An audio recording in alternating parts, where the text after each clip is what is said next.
2007 രണ്ടാം പാദത്തിൽ ബംഗളൂരു നഗരത്തിൽ നിരവധി സ്ത്രീകളുടെ അസ്വാഭാവിക മരണങ്ങൾ റിപ്പോർട്ട് ചെയ്യപ്പെട്ടു. പ്രധാനമായും ക്ഷേത്ര പരിസരങ്ങളിലായിരുന്നു അവർ റിപ്പോർട്ട് ചെയ്തിരുന്നത്. ആവർത്തിച്ചു വന്ന ഇത്തരം സംഭവങ്ങൾ പ്രദേശത്തെ ജനങ്ങളിൽ വലിയ പരിഭ്രാന്തി ഉണ്ടാക്കി. ഏറ്റവും കൗതുകകരമായ കാര്യമെന്തെന്നാൽ കണ്ടെത്തിയ മൃതദേഹങ്ങളിലൊന്നും മുറിവുകളോ ആക്രമണത്തിന്റെ ലക്ഷണങ്ങളോ ഒന്നും ഉണ്ടായിരുന്നില്ല. യാതൊരു സൂചനകളും ലഭിക്കാത്തതും കണ്ടെത്തുമ്പോൾ മിക്ക മൃതദേഹങ്ങളും അഴുകിയ നിലയിലായിരുന്നു എന്നതും പോലീസിന് സംഭവിച്ചതെന്തെന്ന് കണ്ടെത്തുന്നതിൽ പ്രയാസമുണ്ടാക്കി. ഏകദേശം 1 ദശാബ്ദത്തിന് ശേഷമാണ് ആ മരണങ്ങൾക്ക് പിന്നിലെ സത്യാവസ്ഥ പുറം ലോകം അറിയുന്നത്. അങ്ങനെ ഇന്ത്യയിലെ ആദ്യ വനിതാ സീരിയൽ കില്ലർ KD കെമ്പമ്മ എന്ന സയനൈഡ് മല്ലികയുടെ ക്രൂര കുറ്റകൃത്യങ്ങളുടെ ചുരുളഴിഞ്ഞു.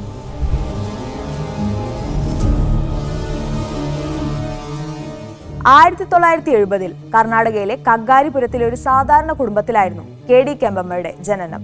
വലിയ വിദ്യാഭ്യാസമൊന്നുമില്ലാതിരുന്ന കെമ്പമ്മ ചെറുപ്രായത്തിൽ തന്നെ വിവാഹിതയായി. ബംഗളൂരുവിൽ താമസിക്കുന്ന ഒരു തയ്യൽക്കാരനെയായിരുന്നു അവർ വിവാഹം ചെയ്തത്. ഇരുവർക്കും 2 പെൺമക്കളും ഒരു മകനുമുണ്ടായി.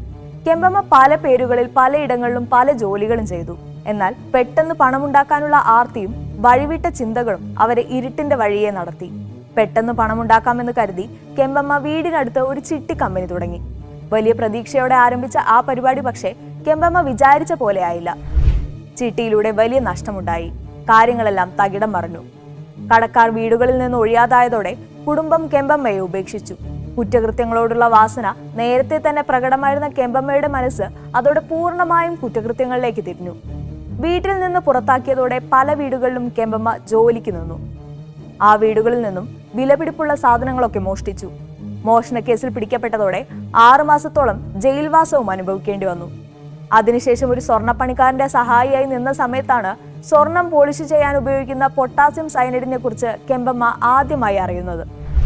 നിമിഷങ്ങൾക്കുള്ളിൽ ജീവനെടുക്കാൻ കഴിവുള്ള ആ വിഷം അവളുടെ ക്രിമിനൽ ബുദ്ധിക്ക് പുതിയ വഴി തുറന്നു. ആരും അറിയാതെ അയാളിൽ നിന്ന് അവൾ അല്പം സയനൈഡ് കൈക്കലാക്കി.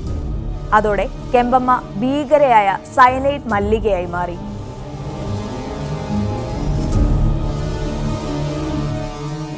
കെമ്പമ്മയുടെ ഇരകളെ കണ്ടെത്താനുള്ള താവളം ക്ഷേത്രങ്ങളായിരുന്നു. നെറ്റിയിൽ ഭസ്മവും കഴുത്തിൽ രുദ്രാക്ഷവും ധരിച്ച് ഒരു സന്യാസിനിയുടെ രൂപത്തിലാണ് അവർ ക്ഷേത്ര പരിസരങ്ങളിൽ കറങ്ങി നടന്നത്. ജീവിതത്തിൽ പ്രശ്നങ്ങളുള്ള, സങ്കടം പേറുന്ന, പ്രത്യേകിച്ചും കുട്ടികളില്ലാത്ത യുവതികളെ അവർ ലക്ഷ്യം വെച്ചു. ഒരിക്കൽ രേണുക എന്ന യുവതിയെ കെമ്പമ്മ പരിചയപ്പെട്ടു. കുട്ടികളില്ലാത്തതിന്റെ ദുഃഖം പേറുന്ന രേണുക കെമ്പമ്മയെ വളരെ വേഗം വിശ്വാസത്തിലെടുത്തു. ഒരു പ്രത്യേക പൂജ നടത്തിയാൽ എല്ലാ പ്രശ്നങ്ങളും മാറുമെന്ന് അവരെ വിശ്വസിപ്പിച്ചു. ആരും അറിയാതെ രഹസ്യമായി പൂജ നടത്തണമെന്നും ഏറ്റവും നല്ല വസ്ത്രങ്ങളും കയ്യിലുള്ള എല്ലാ സ്വർണ്ണാഭരണങ്ങളും ധരിച്ചു വരണമെന്നും രേണുകയെ അവർ നിർബന്ധിച്ചു. അങ്ങനെ നഗരപ്രാന്തത്തിലുള്ള ഒരു ക്ഷേത്രത്തിൽ പുലർച്ചെ പൂജ നിശ്ചയിച്ചു. ആഭരണങ്ങൾ ധരിച്ചെത്തിയ രേണുകയെ ഇരുത്തി മല്ലിക പൂജ തുടങ്ങി. പൂജയുടെ ഭാഗമായി കണ്ണുകൾ അടച്ച് ഭക്തിയോടെ പ്രാർത്ഥിക്കാൻ കെമ്പമ്മ അവളോട് ആവശ്യപ്പെട്ടു. കണ്ണുകൾ അടച്ച രേണുകയുടെ കൈകളിൽ മല്ലിക ഒരു ഗ്ലാസ് തീർത്ഥജലം നൽകി. ഇത് കുടിച്ചാൽ നിങ്ങളുടെ സങ്കടങ്ങളെല്ലാം മാറും, മല്ലിക അവളോട് മന്ത്രിച്ചു. ഭക്തിയോടെ അത് വാങ്ങി കുടിച്ച രേണുക നിമിഷങ്ങൾക്കകം വേദനയോടെ പിടഞ്ഞു വീണു. ആ തീർത്ഥജലത്തിൽ സയനൈഡ് കലർന്നിരുന്നു.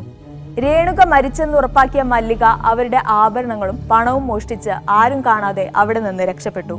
ഓരോ കൊലപാതകത്തിനും സംശയം ഒഴിവാക്കുന്നതിനായി ഓരോ പുതിയ പേരുകളിൽ അവർ സ്വയം പരിചയപ്പെടുത്തി. ശിവോഗാമ, ജയാമ്മ, സാവിത്രിയമ്മ.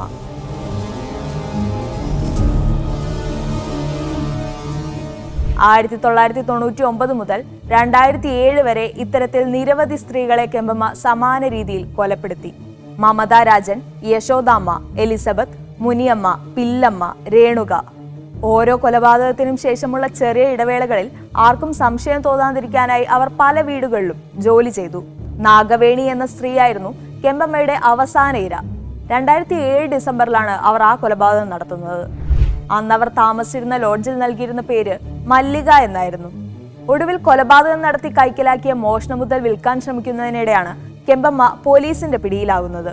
ഒരു ബാഗ് നിറയെ സ്വർണ്ണാഭരണങ്ങളുമായി കെമ്പമ്മ പിടിയിലാകുമ്പോൾ രാജ്യം മുഴുവൻ തിരയുന്ന ആ കൊടും കുറ്റവാളിയാണ് പിടിയിലായതെന്ന് പോലീസ് തിരിച്ചറിഞ്ഞില്ല. ചോദ്യം ചെയ്യലിൽ അവർ ആദ്യം പരസ്പര വിരുദ്ധമായ കാര്യങ്ങൾ പറഞ്ഞു.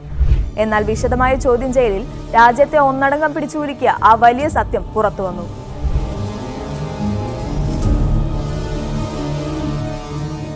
6 സ്ത്രീകളെ സയനൈഡ് നൽകി കെമ്പമ്മ കൊലപ്പെടുത്തിയെന്ന് അന്വേഷണത്തിൽ തെളിഞ്ഞു. അതോടെ മാധ്യമങ്ങളും ജനങ്ങളും അവരെ ഭീതിയോടെ സയനൈഡ് മല്ലിക എന്ന് പേരിട്ട് വിളിച്ചു. ഇന്ത്യൻ നീതിന്യായ വ്യവസ്ഥയിൽ ആദ്യമായി വധശിക്ഷയ്ക്ക് വിധിക്കപ്പെട്ട വനിതാ സീരിയൽ കില്ലറായി KD കെമ്പമ്മ എന്ന സയനൈഡ് മല്ലികയുടെ പേര് എഴുതി ചേർക്കപ്പെട്ടു. എന്റെ കരിയറിൽ ഏതെങ്കിലും ഒരു കേസിന്റെ അടിത്തട്ടിലേക്ക് എനിക്ക് എത്താൻ കഴിഞ്ഞിട്ടില്ലെങ്കിൽ അത് മല്ലികയുടേതായിരിക്കും. 13 കൊലപാതക കേസുകളിൽ അവർ കുറ്റക്കാരിയായിരുന്നെങ്കിലും 6 മാത്രമേ അവർ ശിക്ഷിക്കപ്പെട്ടുള്ളൂ. അവർ കൂടുതൽ കൊലപാതകങ്ങൾ നടത്തിയിട്ടുണ്ടെന്ന് ഞാൻ വിശ്വസിക്കുന്നു. മല്ലികയുടെ കേസിന്റെ അന്വേഷണ ഉദ്യോഗസ്ഥനായിരുന്ന റിട്ടയേർഡ് SP സുമേഷ് ആ കേസിനെ കുറിച്ച് ഓർത്തെടുക്കുന്നത് ഇങ്ങനെയാണ്.